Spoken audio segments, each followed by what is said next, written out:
Tere, oleme otselülituses Olümpiastaadionil, kus kohe-kohe algamas ala, mis kindlasti paljud eestlased on telerite ette naelutanud. Meeste 50 kilomeetri käimine. Olen stardieelses saginas kinni püüdnud meie medalilootuse 7-kordse Eesti meistri Jaanus Saare. Jaanus, mis tundega tänasele võistlusele vastu lähed? Tunnen suht hea hetkel, et 2,5 aastat on selle hetkel nii-öelda tööd tehtud, et ma ei tea, ma loodan küll, et täna on minu päev. Kuidas on vorm? Olid eelmisel hooajal kimpus küll külmetuse, küll venitustega? Vorm suht ideaalne hetkel, et vigastus pole, arst andis ka juba hooaja keskel andis rohelise tule, et tuleb lihtsalt rajal minna agu anda. Ei ole ilus enne võistlusi küll lootusi üles ajada, ainult tahaks küsida küsimuse, mis kindlasti paljudel eestlastel täna meeles mõlgub. Kas tuleb medal? No olümpiale pole mõtlen niisama keksime tulla, et tuleb lihtsalt rajal minna agu anda. Selge siis ja ega muud kui nael sussi ja ma arvan, et selle sooviga liitub minuga kogu Eesti rahvas. Aitäh! Tere, oleme tagasi siin Olümpiastaadionil ja koos minuga on äsja võistluse lõpetanud Jaanus Saare. Jaanus, täna siis viimane koht ja täielik häving. Kuidas ise kommenteerid? Ma ei oska öelda, mis valesti läks, et stardis oli tunne tegelikult väga hea ja esimese kilomeetri poolega võib täitsa rahule jääda, siis pärast ei jaksanud üldse.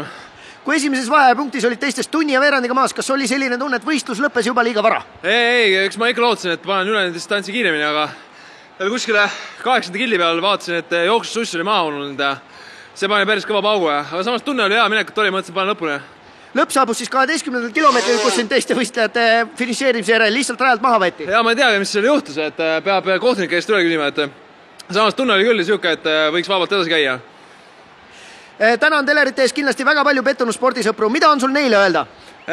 Ma ei teagi, ma ei hakka kindlasti mingit õigustuse otsima, aga samas vigastus andsid ikkagi tunda, ja teised pani päris kõva paugu, pani ka ilm, et vahepeal tõusis kerge tuul ja ma ei osanud arvestada sellega ja eks sinna need sekundid läksid.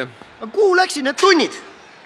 Ma ei teagi, et ega ma ei oska ise öeldagi, et mis valesti on, aga samas kui starti lähen või võistlus algab, siis ei tule üldse välja, et ma olen küll kiire, aga teised on palju kiiremad.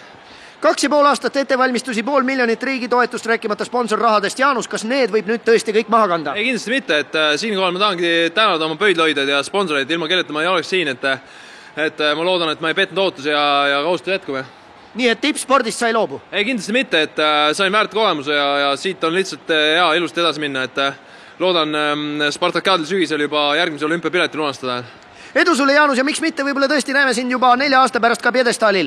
Sellise positiivse tooniga lõpetame siit Olümpiastaadionilt ja teeme otselülituse sõudekompleksi, kus kohe-kohe on starti minemas meie naiste kahepaat. Tere ka siitpoolt. Sõuderajalt on uudiseid nii palju, et Eesti kahepaat Varikus mina ei ole starti pääsenud põhjusel, et neil puudus võistluseks vajalik paat. Olin ka just ühenduses naiskonna treeneriga, kelle sõnul neil hetkel tõesti paati pole ja nad ei tea, kuhu see võis jääda. Seega jääb üle tõdeda, et luhtus ka meie viimane medalilootus sellel olümpial. Aga võistlus tõotab sellegi poolest tulla põnev. Meie lähinaabritest on võistlustules teisel rajal startiv Serbia ja unustada ei tasu ka 6. raja valgevenelasi. Mis muud kui, et pöidlad pihku!